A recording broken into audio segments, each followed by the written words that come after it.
गुरुर्ब्रह्मा गुरुर्विष्णु गुरुर्देवो महेश्वरः गुरुर्साक्षात् परब्रह्म तस्मै श्री गुरुवे नमः। ओम गजाननं भूतगणादिसेवितं कपितजम्बुफलचारुभक्षणं उमासुतं शोकविनाशकारिकं नमामि विघ्नेश्वरपादपङ्कजं। सच्चिदानन्दरूपाय विश्वोत्पत्त्यादिहेतवे तापत्रे विनाशाय श्रीकृष्णाय वयं नमः। बोलो वृंदावन बिहारी लाल की जय, बोलो बांके बिहारी लाल की जय। आज हम आपको श्रीमद् भागवत महापुराण के सप्तम स्कंद का जो है 13वां अध्याय सुनाएंगे, जिसमें यति धर्म का निरूपण और अवधूत प्रहलाद का संवाद। सो आप सभी ध्यानपूर्वक कथा का रसास्वादन करेंगे और अपने तन मन और घर गृहस्थी के सारे कष्टों से मुक्ति पा जाएगी। नारद जी कहते हैं कि धर्मराज, यदि वानप्रस्थ में ब्रह्म विचार का सामर्थ्य हो तो शरीर अतिरिक्त और सब कुछ छोड़कर वह संन्यास ले ले तथा किसी भी व्यक्ति, वस्तु, स्थान और समय की अपेक्षा न रखकर एक गांव में एक ही रात ठहरने का नियम लेकर पृथ्वी पर विचरण करे।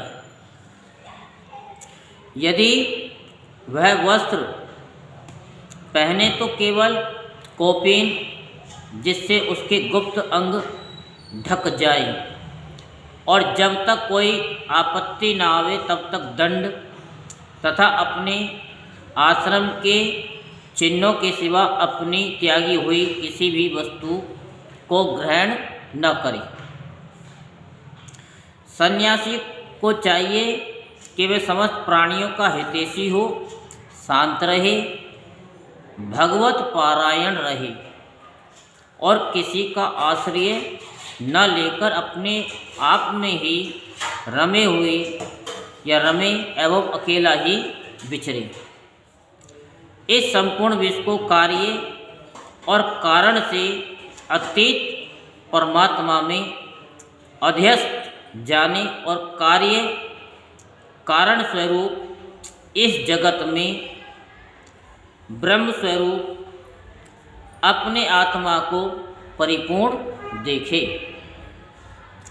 आत्मदर्शी सन्यासी सुसुप्ति और जागरण की संधि में अपने स्वरूप का अनुभव करे और बंधन तथा मोक्ष दोनों ही केवल माया है, वस्तुतः कुछ नहीं, ऐसा समझे। तो शरीर की आवश्यकता होने वाली मृत्यु का भी निंदन करे और न अनिश्चित जीवन का, केवल समस्त प्राणियों की उत्पत्ति और नाश के कारण काल की प्रतीक्षा करता रहे। असत्य अनात्म वस्तु का प्रतिपादन करने वाले शास्त्रों से प्रीति न करे। अपने जीवन निर्वाह के लिए कोई जीविका न करे, केवल वाद विवाद के लिए कोई तर्क न करे और संसार में किसी का पक्ष न ले। शिष्य मंडली न जुटावे, बहुत से ग्रंथों का अध्ययन न करे, व्याख्यान न दे और बड़े बड़े कामों का आरंभ न करे। शांत समदर्शी एवं महात्मा सन्यासी के लिए किसी आश्रम का बंधन धर्म का कारण नहीं है। वह अपने आश्रम के चिन्हों को धारण करे चाहे छोड़ दे, उसके पास कोई आश्रम का चिन्ह न हो, परंतु वह आत्मानुसंधान से मग्न हो तो अत्यंत विचारशील, परंतु जान पड़े पागल और बालक की तरह वह अत्यंत प्रतिभाशील होने पर भी साधारण मनुष्यों की दृष्टि से ऐसा जान पड़े कि मानो कोई गूंगा है।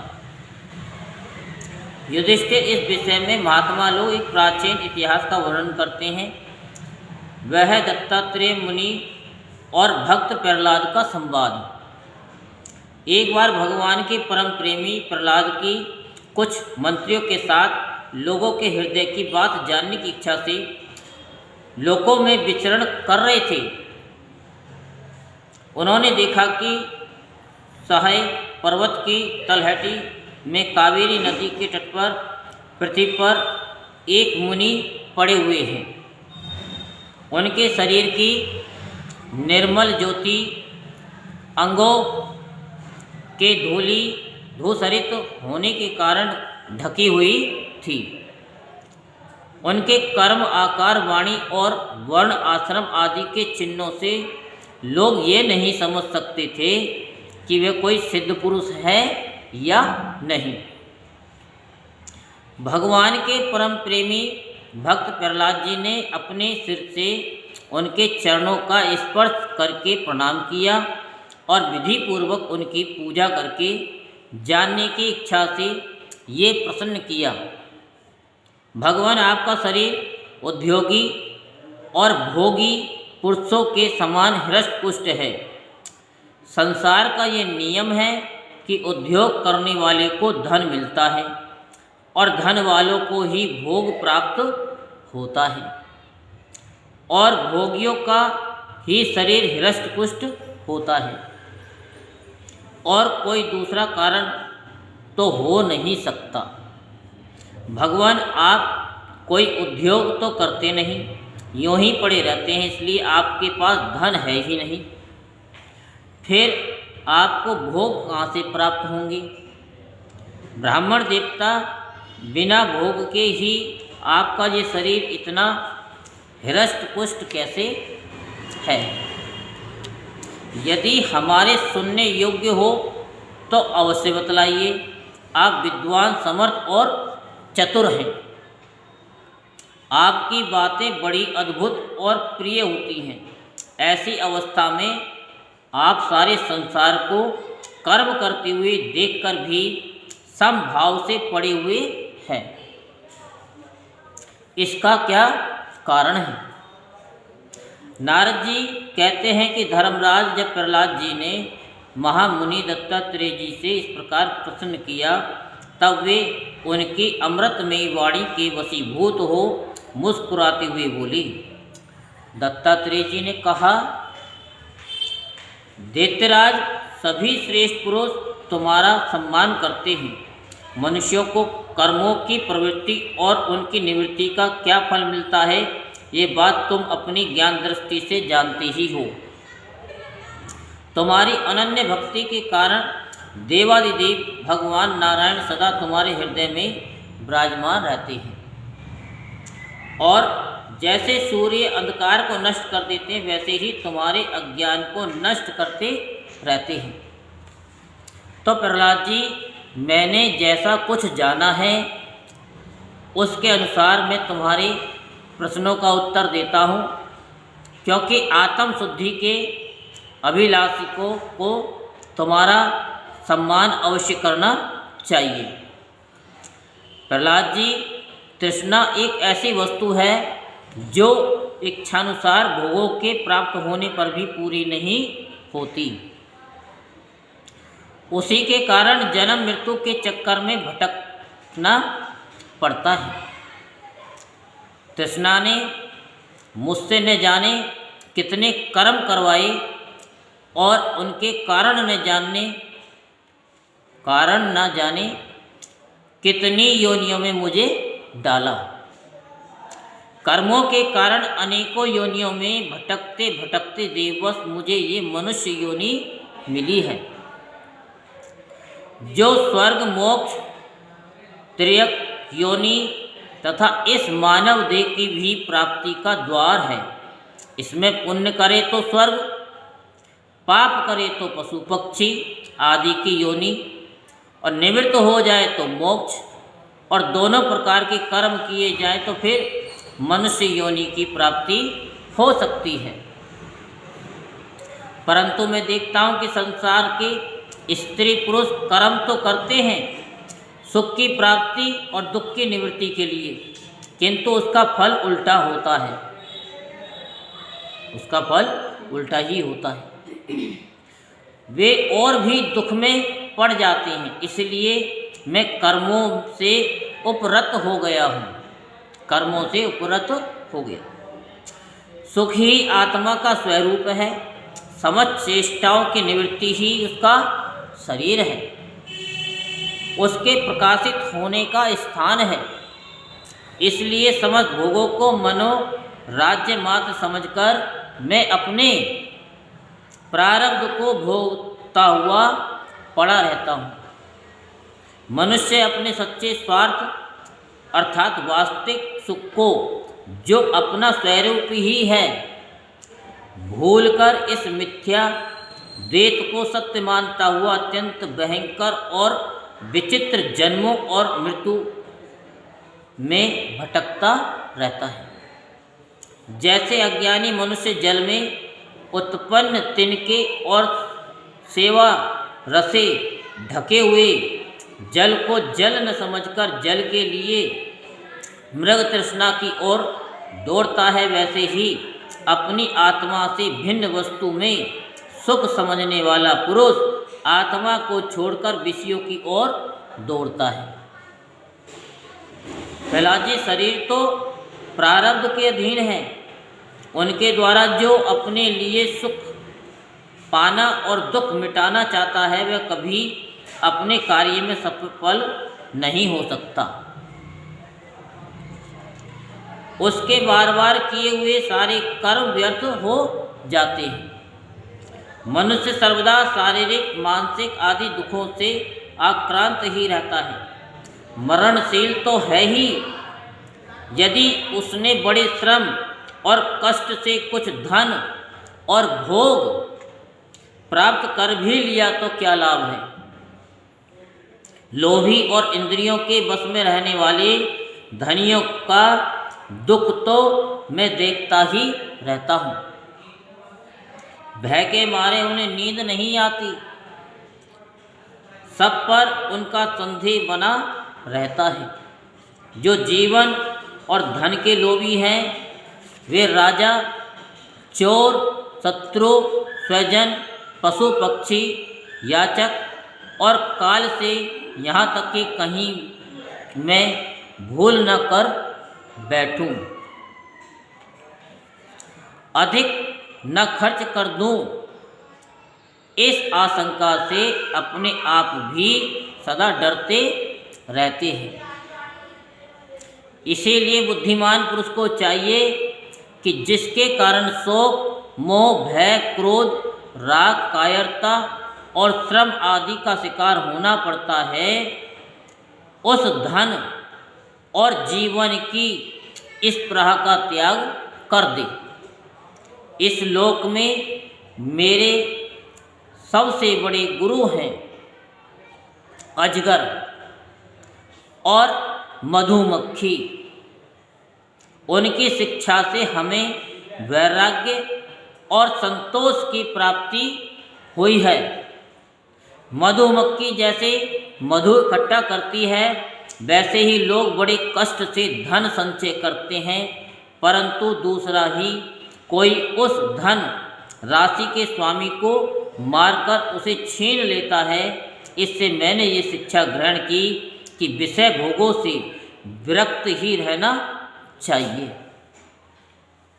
मैं अजगर के समान निश्चेष्ट पड़ा रहता हूँ और देववश जो कुछ मिल जाता है उसी में संतुष्ट रहता हूँ, और यदि कुछ नहीं मिलता तो बहुत दिनों तक धैर्य धारण कर यूँ ही पड़ा रहता हूँ। कभी थोड़ा अन्न खा लेता हूँ तो कभी बहुत, कभी स्वादिष्ट तो कभी नीरस बेस्वाद और कभी अनेक गुणों से युक्त तो कभी सर्वदा गुणहीन। कभी बड़ी श्रद्धा से प्राप्त हुआ अन्न खाता हूँ तो कभी अपमान के साथ और किसी किसी समय अपने आप ही मिल जाने पर, कभी दिन में, कभी रात में और कभी एक बार भोजन करके भी दोबारा कर लेता हूँ। मैं अपने प्रारब्ध के भोग में ही संतुष्ट रहता हूँ। इसलिए मुझे रेशमी या सूती, मृग चर्म या चीर, बलकल या और कुछ जैसा भी वस्त्र मिल जाता है वैसा ही पहन लेता हूँ। कभी मैं पृथ्वी, घास, पत्ते, पत्थर या राख के ढेर पर ही पड़ा रहता हूँ, तो कभी दूसरों की इच्छा से महलों में पलंगों और गद्दों पर सो लेता हूँ। दैत्यराज कभी नहा धोकर, शरीर में चंदन लगाकर, सुंदर वस्त्र, फूलों के हार और गहने पहन, रथ, हाथी और घोड़े पर चढ़कर चलता हूँ, तो कभी पिशाच के समान बिल्कुल नंग धड़ंग विचरता हूँ। मनुष्यों के स्वभाव भिन्न भिन्न होते ही हैं, अतः न तो मैं किसी की निंदा करता हूँ न किसी की स्तुति करता हूँ। मैं केवल इतना परम कल्याण और परमात्मा से एकता चाहता हूँ। सत्य का अनुसंधान करने वाले मनुष्य को चाहिए कि जो नाना प्रकार के पदार्थ और उनके भेद विभेद मालूम पड़ रहे हैं, उनको चित्तवृत्ति में हवन कर दे। चित्तवृत्ति को इन पदार्थों के संबंध में विविध भ्रम उत्पन्न करने वाले मन में मन को सात्विक अहंकार में और सात्विक अहंकार को मैं तत्व के द्वारा माया में हवन कर दे। इस प्रकार ये सब भेद विभेद और उनका कारण माया ही है, ऐसा निश्चय करके फिर उस माया को आत्मानुभूति में स्वाहा कर दे। इस प्रकार आत्म साक्षात्कार के द्वारा आत्म स्वरूप में स्थित होकर निष्क्रिय एवं उपरत हो जाए। प्रहलाद जी, मेरी ये आत्म कथा अत्यंत गुप्त एवं लोक और शास्त्र से परे की वस्तु है। तुम भगवान के अत्यंत प्रेमी हो, इसलिए मैंने तुम्हारे प्रति इसका वर्णन किया है। नारद जी कहते हैं कि महाराज, प्रहलाद जी ने दत्तात्रेय मुनि से परमहंसों के इस धर्म का श्रवण करके उनकी पूजा की और फिर उनसे विदा लेकर बड़ी प्रसन्नता से अपनी राजधानी के लिए प्रस्थान किया। यहीं पर श्रीमद् भागवत महापुराण के 7वें स्कंद का 13वां अध्याय संपूर्ण होता है। बोल वृंदावन बिहारी लाल की, बोल बांके बिहारी लाल की जय।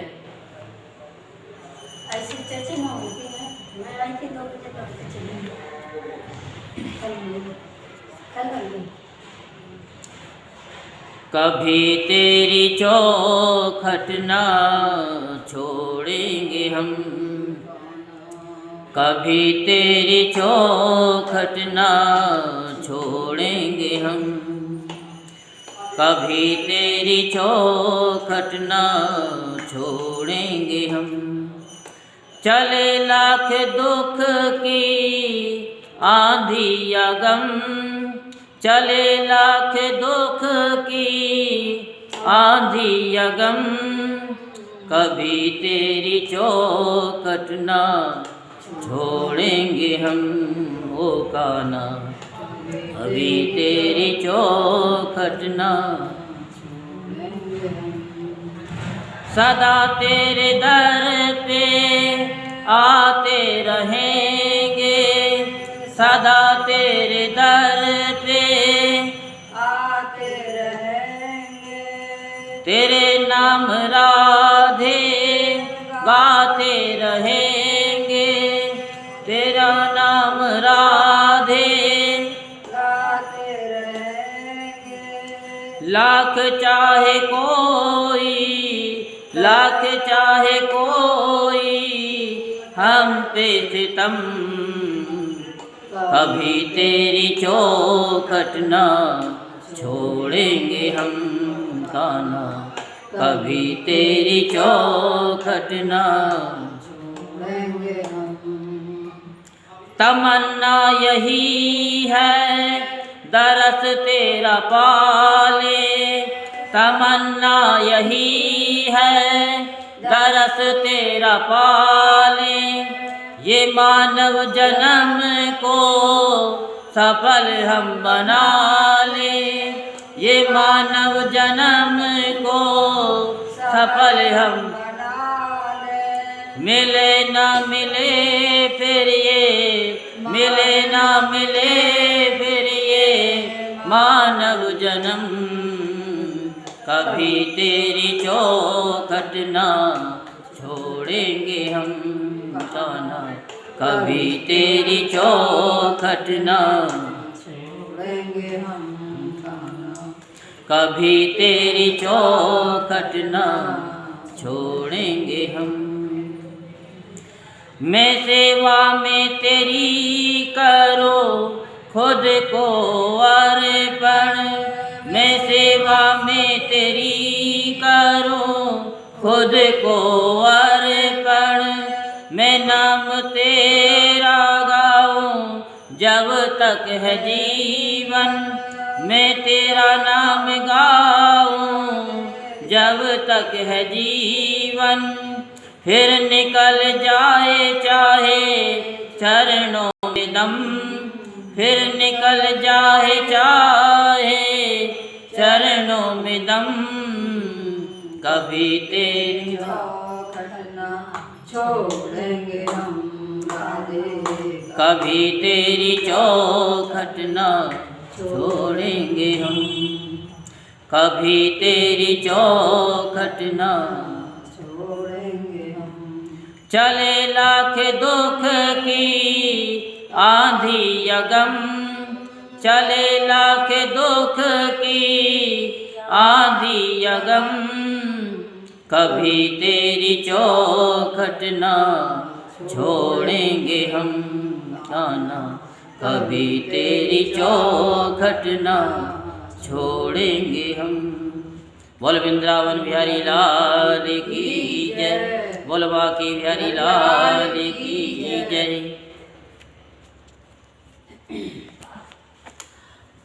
अब राधे राधे तो बोलना ही पड़ेगा। जय जय श्री राधे श्याम, जय जय श्री राधे श्याम, जय जय श्री राधे श्याम।